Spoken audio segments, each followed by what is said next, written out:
Talvez você tenha feito constantemente estas perguntas. Onde posso encontrar refúgio num mundo cheio de conflitos? Ou, como e onde posso encontrar força para vencer nesse mundo que oferece tantas derrotas? Acompanhe agora com o pastor Edson Bruno mais um programa Encontro com a Palavra.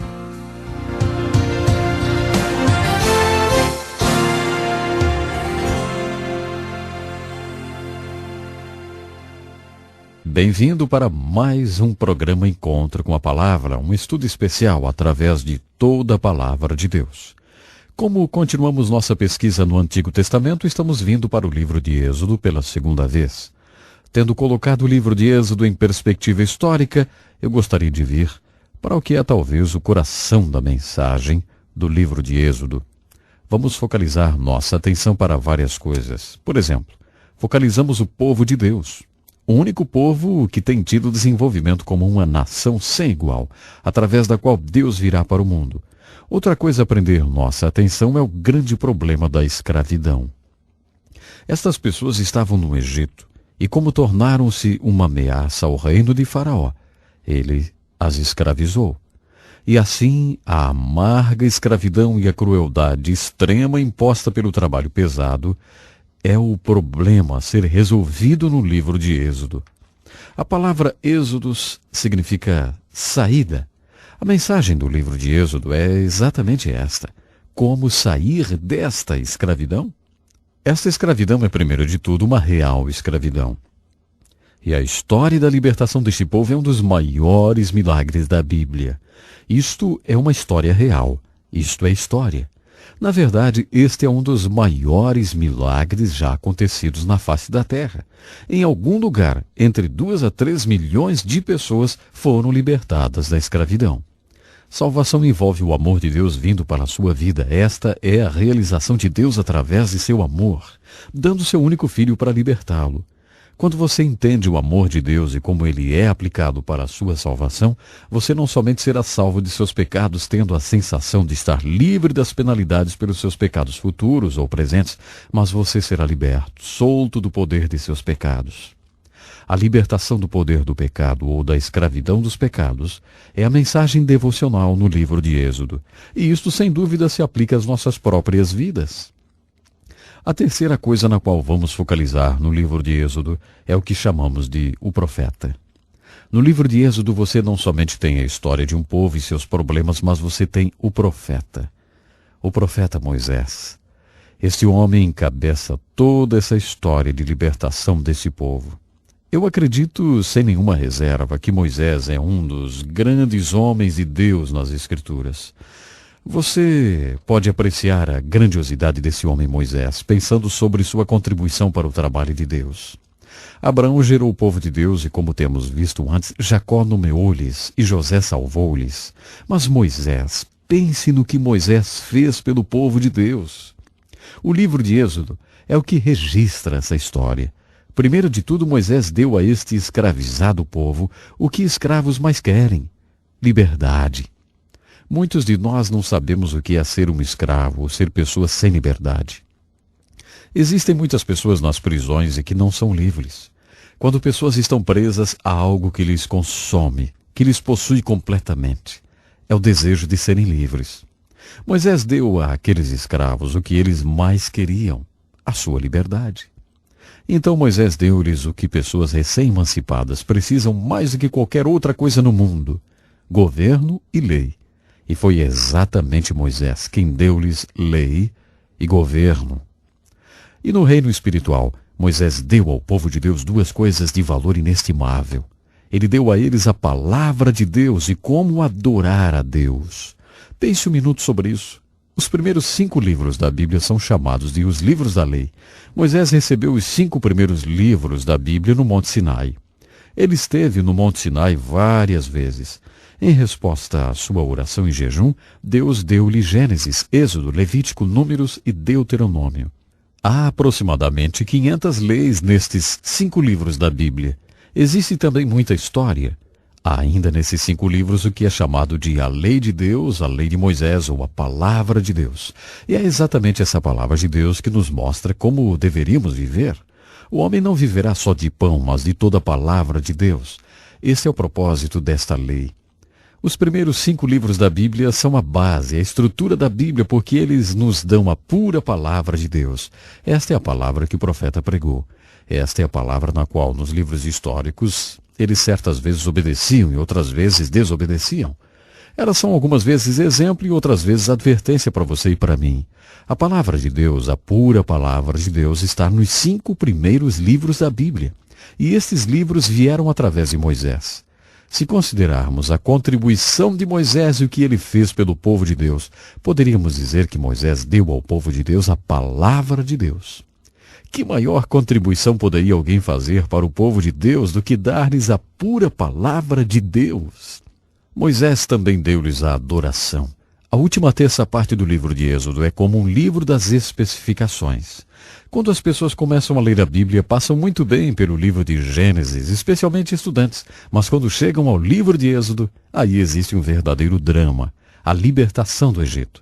Mas até esse ponto ainda se sentem bem. O problema é a última terça parte do livro de Êxodo. Ele surge como o livro das especificações. Esta poderia não ser a leitura mais interessante do mundo, principalmente para o leigo, aquele que está começando a ler a Bíblia. Isto é porque nós não entendemos que Deus deu a Moisés uma revelação através da sua pura palavra. Deus quis mostrar a Moisés como pessoas pecadoras podem se aproximar de um Deus santo, se aproximar para a salvação, para a direção e também para a comunicação. No livro de Êxodo, Deus mostra-nos como Ele nos salva da escravidão e da tirania do pecado. No livro de Êxodo, especialmente na última terça parte, o Senhor nos mostra um dos grandes propósitos da salvação, que é a adoração a Ele. Deus quer nos conhecer e quer que o conheçamos de verdade. O Senhor nos convida para nos achegarmos a Ele, termos um relacionamento com Ele e o adorarmos. Nós precisamos ser instruídos em adoração. A verdade é que não sabemos como adorá-lo. Os apóstolos vieram para Jesus e disseram: Senhor, ensina-nos a orar. Eles não sabiam como orar.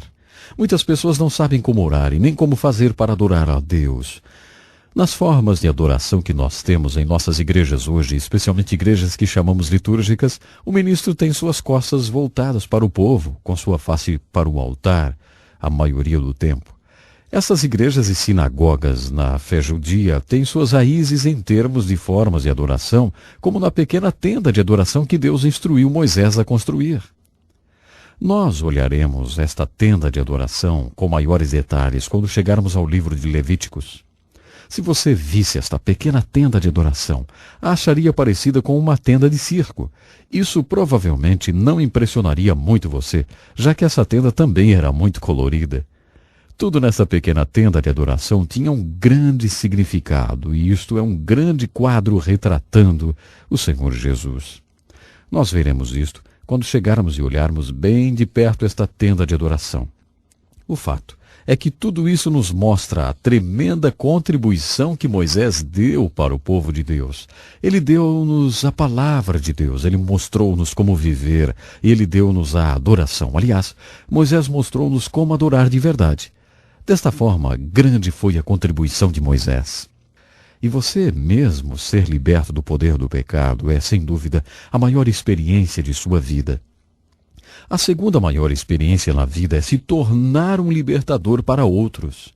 Se tornar o agente ou o instrumento através do qual outras pessoas serão libertas. O livro de Êxodo ilustra essa libertação ou salvação. Moisés ilustra o que é envolvido para ser o libertador. Eu olho para a vida de Moisés desse modo. O grande evangelista Moody disse: Moisés viveu 120 anos e ele viveu esses 120 anos em 3 períodos de 40 anos cada. Em cada um desses 40 anos de sua vida, Deus ensinou Moisés uma lição. Cada lição levou-lhe 40 anos para aprender. Nos primeiros 40 anos da vida de Moisés, de acordo com Moody, Deus ensinou Moisés a seguinte lição: Moisés, você é ninguém. Isto levou 40 anos para ensinar-lhe que, Moisés, você é ninguém. Através das circunstâncias de sua vida, ele foi criado no palácio de Faraó. E este pode ter sido o porquê de ele ter sido levantado no palácio de Faraó. Ele pensou que era alguém importante. Mas, por volta dos seus 40 anos, Deus aparentemente o convenceu de que ele era ninguém. E de acordo com Moody, antes de tudo ele tinha que aprender que era ninguém. Só aí poderia vir a ser um libertador. A segunda lição que Deus ensinou a Moisés aconteceu no segundo período de 40 anos de sua vida. A lição foi: Moisés, você é alguém. Deus levou 40 anos para ensinar a Moisés a segunda lição. Moisés, você é alguém porque eu tenho escolhido você. E no final de seu segundo período de 40 anos, Moisés saiu e olhou o sofrimento dos escravos hebreus, sabendo agora que ele também era um escravo hebreu. E diz a Bíblia que ele se preocupou, teve compaixão e sentiu profundamente o sofrimento de seu povo. Eu tenho ouvido Charles Colson, o presidente do Ministério Fraternidade Internacional de Assistência aos Condenados nas Prisões. Charles diz que não poderia ter compaixão pelos prisioneiros, particularmente pelos prisioneiros hoje, se ele mesmo um dia não tivesse sido um prisioneiro. Ele poderia nem ter sua grande compaixão e amor por aqueles que estão nas prisões. Isto aconteceu porque ele foi preso um dia e experimentou a indignidade e o sofrimento que os prisioneiros atravessam. Através desta experiência, nasceu a sua compaixão e o seu interesse por pessoas que estão atrás das grades. A mesma coisa aconteceu com Moisés. Ele provavelmente olhou aqueles escravos hebreus muitas vezes e não sentiu nada, mas após a sua experiência, ele percebeu que também era um deles. Isto fez a grande diferença. Na verdade, teve tão grande efeito sobre Moisés que quando ele viu o sofrimento de seu povo, ele se enfureceu e matou um oficial egípcio. Isto é quase como que se Deus viesse para ele nesse ponto e falasse: não, Moisés, esse não é o caminho para você conseguir fazer esse trabalho. Agora a sua pintura estará sendo posta em toda a árvore do Egito. Você estará sendo o inimigo número 1 do público. Você nunca vai conseguir libertar ninguém por esse caminho, Moisés. Você precisa ir para um seminário por 40 anos e pensar sobre isso. Então Deus levou Moisés para o deserto. Por 40 anos Moisés esteve no seminário de Deus. Durante aqueles 40 anos inteiros, Deus consumiu Moisés com um assunto: a escravidão de seu povo e como eles conquistariam a liberdade. Por favor, entre em contato conosco e peça totalmente grátis o livro de estudo bíblico. Isso vai ajudar você a ir mais fundo nesta importante lição bíblica. No nosso próximo encontro, continuaremos a estudar a vida de Moisés. Até lá, então. Que lição importantíssima. Obrigado, Pastor Edson Bruno. Prezado ouvinte, coloque em prática o que você ouviu aqui. Sem dúvida, sua vida será grandemente abençoada. Este é um estudo escrito pelo Dr. Dick Woodward, na voz do Pastor Edson Bruno. Escreva-nos e solicite o material. Nosso endereço é Encontro com a Palavra, Caixa Postal 2011, CEP 89201-970, Joinville, Santa Catarina. Até o nosso próximo encontro com a Palavra.